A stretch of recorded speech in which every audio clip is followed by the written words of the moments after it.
যে 16 বছরের ক্ষত কখনোই 16 দিনে কখনোই শুকায় না, তার জন্য সময় দিতে হয়।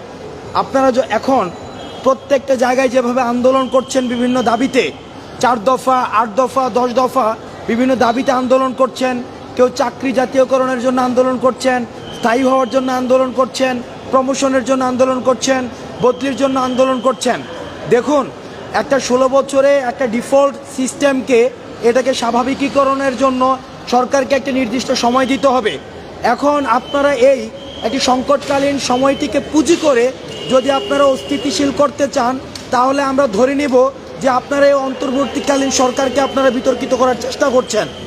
আপনাদের প্রতি আহ্বান জানাবো, এই যে অন্তর্বর্তীকালীন সরকারটি গঠিত হয়েছে সেটি 16 দিনও হয় নাই, এখনো পর্যন্ত 16 দিনও হয় নাই এই অন্তর্বর্তীকালীন সরকারের। তাহলে আপনারা কিভাবে প্রত্যাশা করেন 16 দিনের যে ক্ষতটি, এই ক্ষতটি 16 বছরের ক্ষতটি এই 16 দিনেই পূরণ হয়ে যাবে? আপনাদের প্রতি আহ্বান থাকবে, আপনারা শান্তিপূর্ণভাবে আলোচনার দ্বার উন্মুক্ত। আমাদের অন্তর্বর্তীকালীন সরকারের যারা উপদেষ্টা রয়েছেন তাদের কাছে আপনাদের আলোচনার দ্বার উন্মুক্ত। আপনারা আলোচনা করে আপনারা সিদ্ধান্ত গ্রহণ করুন। আজকে আমি সচিবালয়ে গিয়েছি। আজকে যখন আমি ইউনিভার্সিটিতে কাজ করছিলাম তখন আমি খবর পেয়েছি সচিবালয়ে একাধিক মহল, সচিবালয়ের যে গেটগুলো রয়েছে এই গেটগুলো প্রত্যেকটিকে দখল করে সচিবালয়ের এন্ট্রান্স এবং এক্সিট এই দুটিকে বন্ধ করে ফেলেছে। দেখুন, রাষ্ট্রের সর্বোচ্চ যে প্রতিষ্ঠান, যেখান থেকেই আমাদের কাঠামোগত সংস্কার, আমাদের কাঠামোগত পদ্ধতি সব কিছুই পরিচালিত হয় সচিবালয় থেকে। আপনারা যদি সচিবালয়কে ডিস্টেবলাইজ করার এক ধরনের ষড়যন্ত্র করেন, সেটি কিন্তু রাষ্ট্রের জন্য কোনো শুভবার্তা দেয় না। আপনারা আজকে সারাদিন যে কাজটি করেছেন, সচিবালয়ের গেটগুলো আটকে রেখে সেখানে আপনারা কর্মকর্তাদেরকেও ঢুকতে দেননি, বের হতে দেননি, এবং সেখানে বিশেষ করে এইচএসসি পরীক্ষার্থীরা আজকে আপনারা যে কাজটি করেছেন, আপনারা গেট ভেঙে আপনারা সচিবালয়ে প্রবেশ করেছেন। প্রবেশ করার পরে আপনারা একটা অস্থিতিশীল এবং একটি অপ্রত্যাশিত একটি পরিবেশ তৈরি করার মধ্য দিয়ে যিনি শিক্ষা সচিব ছিলেন, আপনারা সরাসরি 18 তলায় সেখানে গিয়ে উনাকে অবরুদ্ধ করেছেন। এখন আন্দোলন করার, দাবি জানানোর একটি প্রক্রিয়া রয়েছে। আমরা বারবার বলেছি আপনাদেরকে, আপনারা নিয়মতান্ত্রিকভাবে আপনারা আপনাদের দাবিগুলো জানান এবং সেগুলো আলোচনার মধ্য দিয়ে অবশ্যই সিদ্ধান্ত নেওয়া হবে। কিন্তু বাংলাদেশের বিভিন্ন জায়গায় এখন দেখা যাচ্ছে যারা গত 16 বছর একটি ফেসবুকে কমেন্ট করতো না, রিয়্যাক্ট করতো না, তারা মতামত প্রকাশ করতো না, স্বৈরাচারের দূষর হিসেবে কাজ করেছে, তারাও এখন শাহবাগে নেমে যাচ্ছে, তারাও এখন সচিবালয় ঘেরাও করছে, তারাও এখন প্রেস ক্লাবে নেমে যাচ্ছে। এখন আমরা সেগুলোকে সন্দেহের চোখে দেখি। আপনারা সরকারকে সময় দিন, সরকার কাজ করছে, এবং যদি কোনো দাবি ন্যায্য হয়ে থাকে সেটি যদি সরকার না মেনে নেয় আলোচনার পরে, তখন আমরা বলছি আমরা আপনাদের হয়ে সরকারকে প্রেসার দিব সেই দাবিটি মেনে নিতে।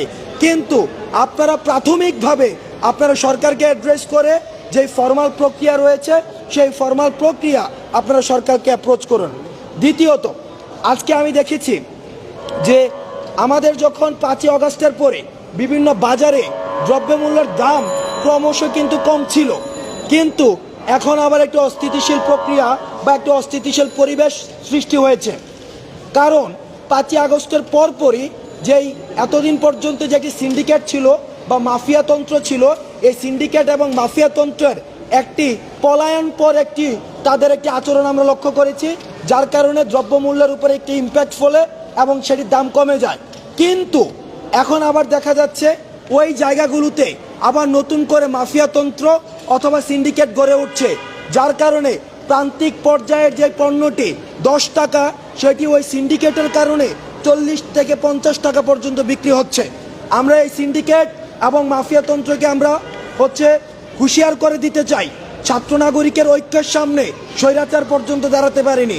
সুতরাং আপনারা যদি জনতা বিরুদ্ধ এবং গণবিমুখ কোনো সিদ্ধান্ত নেন এবং সিন্ডিকেট করে আবার যদি দ্রব্যমূল্যের দাম বৃদ্ধি করে জনগণের মধ্যে অস্বস্তি তৈরি করেন এবং আমাদের এই অন্তর্বর্তীকালীন সরকারকে একটি অস্বস্তির মধ্যে রাখেন, আপনাদের বিরুদ্ধে ছাত্র নাগরিকের ঐক্যের মধ্য দিয়ে আপনাদের বিরুদ্ধে ব্যবস্থা নেওয়া হবে। সুতরাং এখনো সময় রয়েছে। এই সিন্ডিকেট, বাজার কেন্দ্রিক যে সিন্ডিকেটগুলো গড়ে উঠেছে, মাফিয়াতন্ত্র তৈরি হয়েছে, আপনারা সচেতন হয়ে যান। এবং আইন শৃঙ্খলা রক্ষাকারী বাহিনী যারা রয়েছে আমরা আপনাদের প্রতি আহ্বান জানাবো আপনারা তাদের বিরুদ্ধে যথাযথ ব্যবস্থা নেবেন।